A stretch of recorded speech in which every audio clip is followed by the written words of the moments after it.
Thank you, Madam Chairwoman. Just want to say congratulations to each and every one of you for being nominated and to your families. I know that this is a big moment and you're really proud of the work that they've done to get here and what an honor it is. I think all of us up here know that when you serve, it's not just you, it's your entire family that does, and so we say thank you. I especially want to say something to Mr. Reitz. It has been an honor and privilege to get to work with you over the last 2 years. I am not only grateful for your service to this nation and the U.S. Marine Corps, but what I have seen you do for Senator Cruz firsthand. As a former chief myself, I know what it takes to make it all work and to make sure that your boss and your state and the nation are in the best place possible. You have done that in a manner that is second to none, and I am excited to see each and every one of you serve our nation at a higher level, so thank you. I'm going to start with Mrs. Dillon. So to follow up on Senator Blackburn's comments, Alabama feels strongly about making sure that every single person has access to vote, that we make that easier, whether that's providing free voter ID, whether that's coming to your house to allow you to register. We want to make sure that every citizen does that. We also want to make sure that that vote is protected. Part of the work of the Civil Rights Division relates to protecting that right to vote. In my view, it's an important part of protecting the right of American citizens to vote, and it's to ensure that the votes aren't diluted by those who have actually no right to vote. I know you've done some work on this issue during your time in private practice, and it's an issue that I've also worked to address here in Congress. During this Congress, I'll be reintroducing once again the Citizens Ballot Protection Act, which amends federal law to explicitly allow states to put in place proof of citizenship, to require that for federal mail-in voter registration forms and any state mail voter registration forms that they might develop. I think many people across the nation would be shocked to know that states are currently hamstrung when it comes to requiring proof of citizenship as part of certain voter registration processes. It's common sense to ensure that only American citizens are registering to vote in our elections.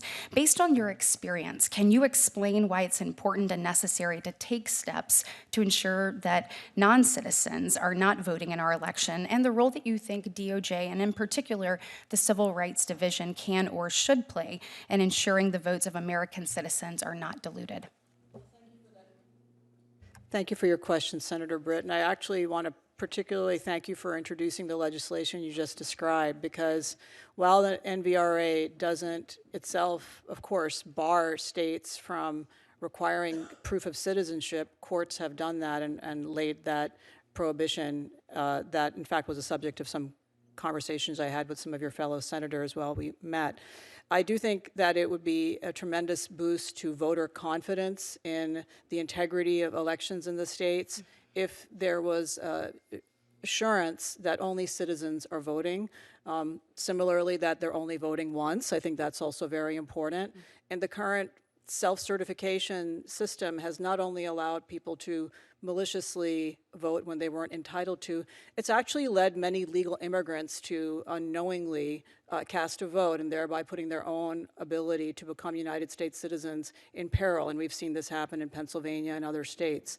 So I do think that it would be a tremendous boost to voter integrity and confidence. And that in turn would cause more Americans to come out to vote, which I think all of us want on both sides of the aisle. Absolutely, I couldn't agree more.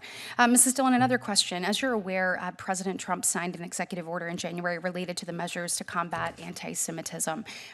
Senator Hawley touched on this earlier, but pursuant to that order, Attorney General Bondi earlier this month announced that the formation of a multi-agency task force to do this, to make sure that we're doing this. The task force will be coordinated through the Civil Rights Division. I have long been concerned about this issue and didn't think the Biden administration acted aggressively enough to address it, particularly on college campuses. So once confirmed as the head of the Civil Rights Division, can you ensure me that you will take aggressive action via this task force to ensure that Jewish students are protected from abuse and harassment, and that those who engage in such behavior will be subject to the full force of the law? Well, Senator, this is a very high priority for me, and I have several Orthodox Jews who've worked at my law firm and have personally given me stories about their family circumstances and instances of discrimination on campuses and in other settings. Coming from a religious minority myself, I think it is very important and crucial that the Civil Rights Division step up to defend students on campus, because it is a blow not just to those individual students, but to the entire community when they see campus administrators refuse to protect them. Thank you so much. Thank you, Senator Britt. You're so timely. Senator Booker.